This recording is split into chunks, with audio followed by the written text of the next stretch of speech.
So, welcome. Oh, number 3, numéro 3. Surprise! Alors, mon numéro 3, raconte-moi un rêve qui est très symbolique pour toi. Oui, bien sûr. Mais pour comprendre l'importance de ce rêve, je vais te donner le contexte. Ça, moi, depuis longtemps, je suis devenu canal de lumière, channeling, de la lumière, une énergie hautement purifiée pour la guérison spirituelle. Donc, Ça fait combien d'années que tu avais fait ça? Ça fait à peu près 38 ans, à peu près. OK. Donc, à l'époque, j'ai donné de la lumière à tout. J'étais excité parce que c'était comme un pouvoir que j'avais. J'ai donné de la lumière aux gens, il y avait des effets, de la lumière à la nourriture, à l'environnement, aux plantes, et je voyais que les plantes même réagissaient, vivraient. C'était vraiment fun. Alors, avec ta lumière, tu sens la vibration des choses. Je ne la sens pas, mais je vois les effets. Tu vois les effets Que ça avec vibre, la vibration. Ça dépend, oui. J'avais même développé un rapport avec une plante grimpante qu'il y avait dans ma chambre, qui vivrait chaque fois que j'ai donné ça. Et c'était fond, et c'est répandu par tout le mur de mon appartement. Bon, c'était ça. Et à cette époque-là, un jour, je me trouvais chez ma fille et sa mère, parce que j'habitais pas avec eux, avec elle. Et d'un coup, je dormais. Et ce soir-là, je me rappelle qu'à un moment donné, je me vois dans un lit d'hôpital. Je suis couché et autour de moi, il y avait des êtres dont je ne voyais pas le visage. C'était comme un triangle, mais des uniformes militaires comme très carrés. Ils étaient combien autour du lit? En fait, il faisait une file comme ça, il sortait de la chambre. Ah, OK. C'est comme ça. Alors j'étais couché et je voyais que l'un d'entre eux s'approchait à moi. Il me disait, c'est l'heure de mourir. C'est l'heure de mourir. Oui. En français? Oui, oui, oui. En fait, je ne me souviens plus si c'était en français ou quoi. OK. Mais là, j'ai compris que c'était l'heure de mourir. Et j'ai dit, ok, pas de problème.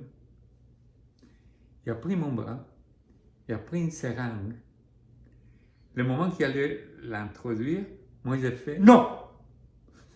Et là, paniqué, je me lève du lit et je saute par-dessus le lit et boum, je cours et je passe au milieu de tous ces rangées de militaires, je sais pas quoi.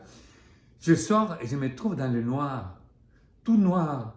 Et je pensais, il faut que je trouve Flora, en taxi. Flora, c'était une amie à moi, qu'on s'aimait beaucoup, qui était au Mexique. Alors je disais, Flora, Flora, il faut que je trouve un taxi. Et à ce moment-là, dans l'air, je vois ma mère, qui était déjà décédée, habillée avec une robe pleine de couleurs, de patchs, de couleurs très beaux, très longues. Et je la voyais juste le moment qu'elle se retournait le dos à moi avec un rosaire dans les mains pour prier, comme ça, prier vers le haut. Et je regardais ça là, et j'ai dit, mais non, ma mère, ah, et la lumière, et la lumière, où est la lumière? Et à ce moment-là, je sens de ma poitrine qui fait un jet de lumière, mais énorme, qui sort comme ça, et moi, ça me relève, je me sens que je me lève, et je commence à courir, à courir, à courir. Ah, ah. Je me réveille. Et là, ton cœur battait ou... J'ai resté comme ça. Où je suis? C'est quoi ça? Ah, ah, c'était un rêve. Ah, ah. Et je me suis recouché encore. Et toute cette journée-là, j'étais un peu, je ne sais pas pourquoi, triste. Triste. Mais le lendemain, c'était parfait. Et ce rêve, ça restait avec moi pour toujours. Pour toujours. Ben oui. Et je me rappelle que j'avais raconté ça à un des dirigeants de l'organisation de la lumière. J'ai raconté ce rêve. Et quand j'ai dit, ils m'ont dit c'est l'heure de mourir. Et j'ai dit ok. Et il m'a dit non, il faut jamais dire oui dans le rêve. Parce que tu vas mourir. Il faut dire non. Ah, ok. J'ai dit oh. J'ai dit mais mon instinct m'a sauvé. T'as manqué le funérail. Imagine. Wow. Alors voilà, c'est ça mon rêve. Bravo. Est-ce que tu as un autre rêve, par chance, que tu t'en souviens, qui est très symbolique? Ah, mais je peut-être. Oui, justement, Vas-y. la naissance de ma fille. Ok.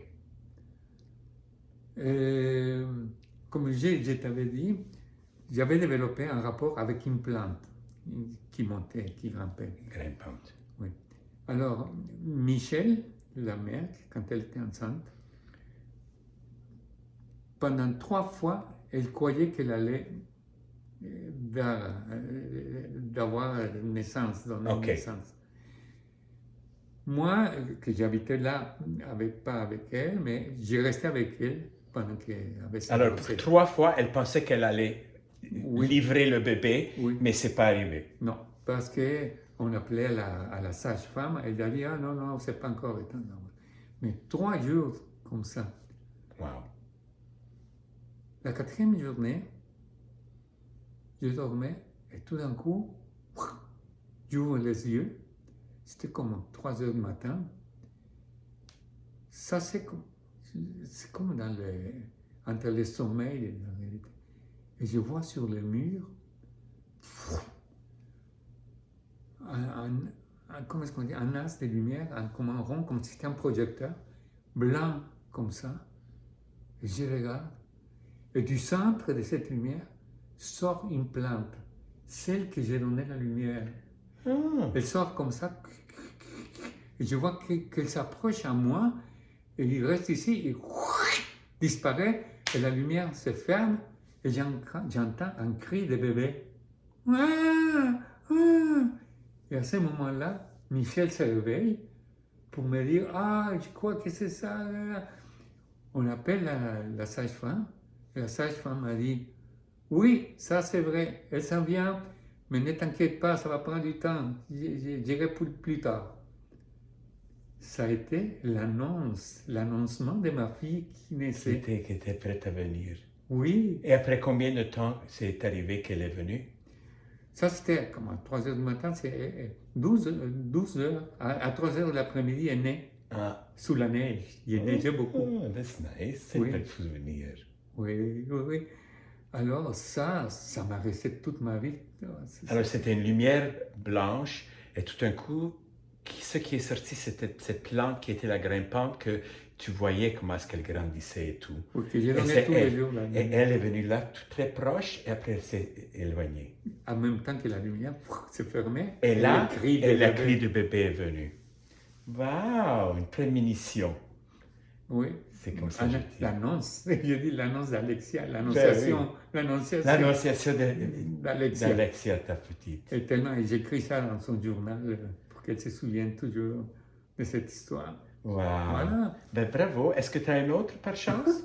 Ou est-ce que tu veux partager? Ouais, j'aime ça. Alors, partage une autre. Vas-y. Mais il faut que je pense un petit peu, c'est laquelle? Même de ton enfance, de tous les âges, hein?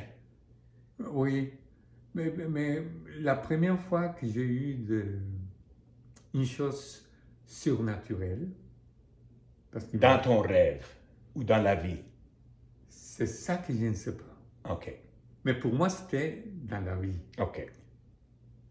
C'est très court. Okay. Je dormais, j'avais comme 6 ans à peu près, 7 ans, 6 ans, 7 ans. Je dormais, j'avais ma chambre à moi, je dormais. Et dans la nuit, mon pot de chambre, en dessous du lit, ça bougeait. J'entendais ça par terre. J'ai dit, il y a quelqu'un en bas. en dessous du lit et j'ai crié « Maman, maman !» Et ma mère est venue et j'ai dit « Il y a quelqu'un en bas !» Mais non, Alejandro est venu, il s'est penché à voir. J'ai dit « Non, il n'y a rien. » J'ai dit « Non, je te jure, je te jure. » Alors, j'ai demandé d'aller me coucher avec elle, mon père. Ils m'ont amené, j'ai resté. C'est tout. Mais ma mère a toujours dit que c'était un rêve. Mais moi, Tu crois encore que c'était une énergie, quelque chose qui venait. oui, parce que plus tard, j'avais la perception des entités. Quand ils s'approchaient, ils retiraient. Même qu'une fois, tu vois, plein de choses, des histoires.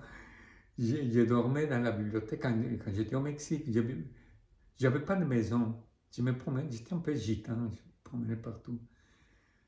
Et j'ai resté chez un ami et sa femme dans une maison très luxueuse, énorme, ancienne. Il m'a dit, tu peux dormir dans la bibliothèque, il n'y a pas de problème. Et quand j'ai dormi une fois dans la bibliothèque, j'ai ouvert les yeux, me tourner de côté, comme ça. Et à ce moment-là, j'entends une voix qui sort de la porte, qui disait, j'aimerais te tuer, mais je ne peux pas. My God, une autre voix. J'ai dit, tant mieux. Et si j'aimerais... Tant mieux. il a répété 3 fois, j'aimerais te tuer, mais je ne peux pas.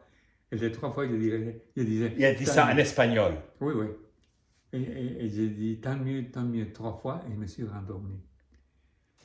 Et à un autre moment, dans la même bibliothèque, je dormais comme ça, et je sentais toujours comme à 2 heures du matin, 3 heures, je sentais comme une présence, je suis comme du fond du sommeil, monter, j'ai ouvert les yeux, et je sentais comme si c'était une boule d'énergie qui s'approchait à moi, et mon corps se faisait chaque fois comme ça, et je me suis dit, oh, je vais méditer pour qu'elle s'en aille.